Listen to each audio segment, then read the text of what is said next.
2005, I was a 15-year-old growing up in southwestern Virginia. I've spent most of my life in the woods.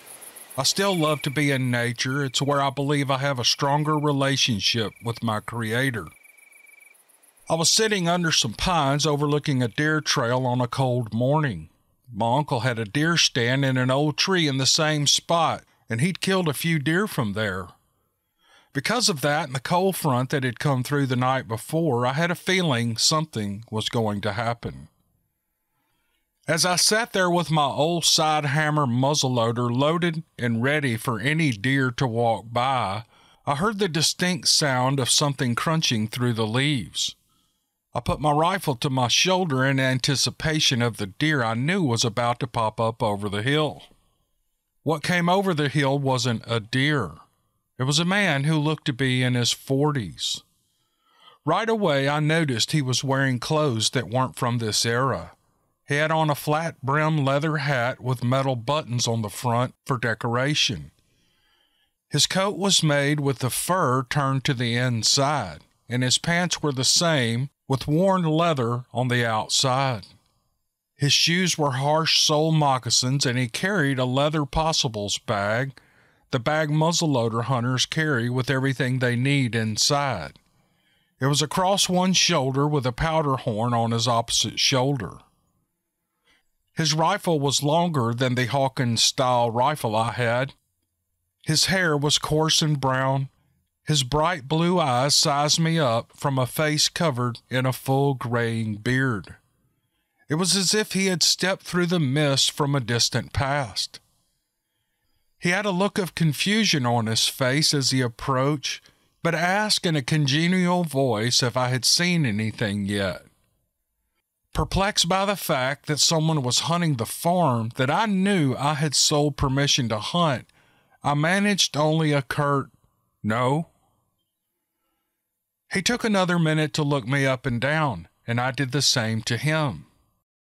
"Can I see your gun?" he asked. I handed it over and he passed his to me. He sat down and we each inspected each other's weapon with awe. Although his gun was longer than mine, it was lighter. More impressive to me than the gun was the man's appearance. I was amazed that someone was hunting in full mountain man apparel. Nothing he wore could have been as warm as my modern-day insulated clothing.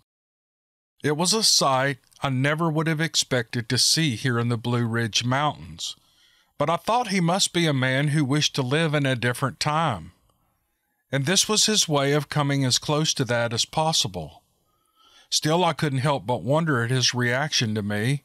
Maybe he really was from a different time. He handed back our guns and he smiled at me as he stood up. I might have asked him a few questions, but at that moment, we both heard the sound of a deer walking. "He's coming," the man said. Without another word, the man got behind me, and we both watched as a buck came over the hill. The man put his hand on my shoulder, and he told me to take a deep breath and squeeze the trigger. I did as I was told. Pop! It wasn't the boom of the rifle, just the pop of the percussion cap and the powder igniting. It was enough to send the buck running. The man's hand was still on my shoulder as I turned around to say something. The words died on my lips, though, as I looked around for him. He wasn't there. I could still feel his hand on my shoulder, but he just wasn't there. I jumped up, and as I did so, the weight of his hand fell away. I decided it was time for me to call it a day. I was confused and frightened, but I didn't feel he meant me any harm, so there was no need to run. I just walked home, reliving those moments in my head, wondering who he could have been or where he might have come from. When I got home, I put another percussion cap in the gun and fired. This time the rifle operated properly. I cleaned my gun and put it away. I never got the man's name, nor did I ever figure out where or when he may have come from, and I've never seen him again. I'm 30 now, and I haven't hunted that area since. Sometimes I think about going back just to see if he might be there. There are some old rock walls in that area said to be from the 1800s, though no one knows what they were for or who built them. I like to think they were his once. I've seen 3 Bigfoots in my life, the first when I was 4 years old. I can't talk about it though without first talking about my dad. Dadden didn't have more than a 9th grade education, but he joined the Air Force during the Korean conflict. That led to opportunities that placed him inside Cheyenne Mountain as one of the first programmers. He was a brilliant man who was respected in both his career and his community. He was my hero, and I was his shadow. Where he was, that's where I wanted to be, and what he did, that's what I wanted to do. I wanted to be just like him. He was born in Florida in the first year of the Great Depression. They lived so far out in the sticks, it was a 4-mile walk into town. Even after they got a truck, the condition of those old sandy roads made travel so difficult it was still a 4-mile drive, but it sure beat walking. Back in the 1960s, we lived in Wichita Falls, Texas, where Dad was stationed at Shepherd Air Force Base as a flight electronics instructor. He and my mom ran a restaurant on the side, but his greatest joy was being outside hunting and fishing. Because he worked so much, he usually fished at night when everybody else was asleep. He loved catfish and had access to all the local ponds and lakes, and that's where I saw my first Bigfoot. One evening, Dad was closing down the restaurant when a buddy stopped in and asked if he wanted to go fishing. Of course, my dad said yes, and I begged to go. His buddy had a small 500-acre cattle ranch where he raised Brahma cattle. I love going out there. Somewhere, there's even a picture of me sitting on top of one of those big bulls. He made a quick stop at the house to pick up our fishing gear, my dad's 12-gauge Ithaca shotgun that he always had with him whenever he was outdoors, a few snacks, and my blanket. Well, I changed into my pajamas, and we headed to the ranch. When we got there, Dad made my usual spot on the ground with my blanket and started a small fire to keep me warm and occupied. It was your typical ranch cattle pond built in a draw with an earthen dam. I laid there by the fire while Dad and his buddy fished. They had a few beers and they swapped stories. Suddenly, a group of about 20 cows bellowed below us and started running in our direction. Something had spooked them. A small herd of the 1-ton Brahmas bellowed in the night as their thundering hooves shook the ground, and that's something that's not easy to forget. Terrified, all I wanted to do was crawl inside my dad's pocket. I was close to the truck, and he was 10 feet away next to the bank of the river, and he ran over, and he scooped me up, and he put me in the pickup. Then he grabbed a shotgun and ordered me not to move. I remember peeking my head over the side of the bed and seeing the cattle run by. They were still bellowing and making all kinds of racket. And then I saw something a 4-year-old will never forget. I had no idea what it was, but it was huge, bigger than the cattle. It was on 2 legs, and it was 10 to 15 feet behind them. I couldn't see every detail, but the moon must have been bright enough and the fire must have been big enough that I could see something. My father's buddy drew his sidearm and hollered at it with a whistle and a good cowboy shout.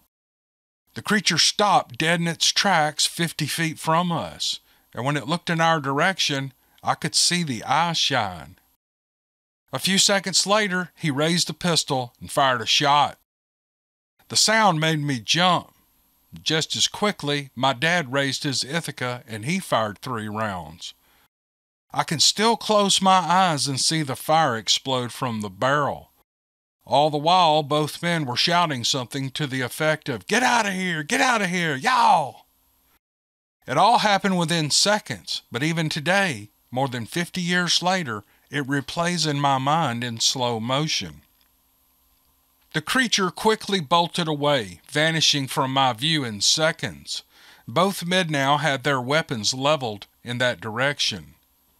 Once they felt it was gone, they moved quickly to break camp. The reels were thrown into the back of the truck and the fire was doused, and I was scooped up and placed in the cab. But not a word was spoken. And when my dad dropped his buddy off at the ranch house, he said, "You okay?"